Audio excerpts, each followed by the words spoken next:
The German Paratrooper jump smock on display was relieved from a dead German in Italy and brought back to New Zealand after the war. There are several bullet holes in the back of the smock as a sad testimony to the gallant paratrooper's death. But the story begins earlier. Paratroopers as a military force were a creation in the 1930s, made possible through the application of one of the latest technological developments in warfare, air power. Landing troops into a combat zone by air would, it was believed, not only achieve surprise, but eliminate the costly losses experienced by all in World War I. The Germans believed they had perfected the role of airborne troops, or Fallschirmjäger, in the interwar years, and as World War II commenced, they were readily deployed. They were an elite body of men, set apart from the massed rank of file of other units, and more importantly, they were normally tasked with the role of shock troops.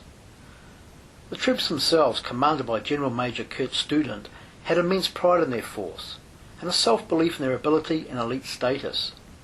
Their willingness to give every effort unwaveringly, even in the grimmest of situations, meant that throughout the war they were often used not as parachutists, but as a highly mobile and effective group of infantrymen, prized for their combat abilities.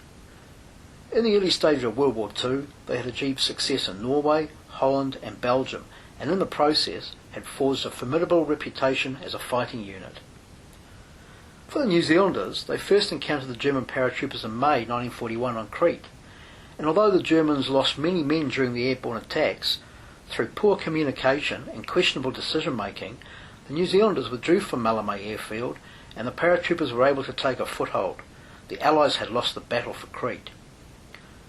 3 years on, and amongst the narrow streets of Cassino in Italy, the Kiwis once again struck the Fallschirmjäger, now battle-hardened after fighting in North Africa and on their eastern front.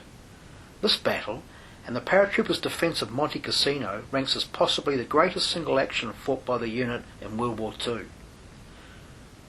Cassino was vital to the Allies' hope of victory in Italy, and the plan was to drive the Germans back to Rome and then further north. The Fallschirmjäger had other ideas. Without heavy artillery, but well equipped with machine guns and explosives, the Germans held off waves of attack. Even after the decision was made to bombard the monastery on the hill, the paratroopers, suffering heavy casualties, fought on, using the rubble as cover. They would hold out for 3 months, by which the Allies had moved on, leaving the Polish troops to achieve a somewhat hollow victory.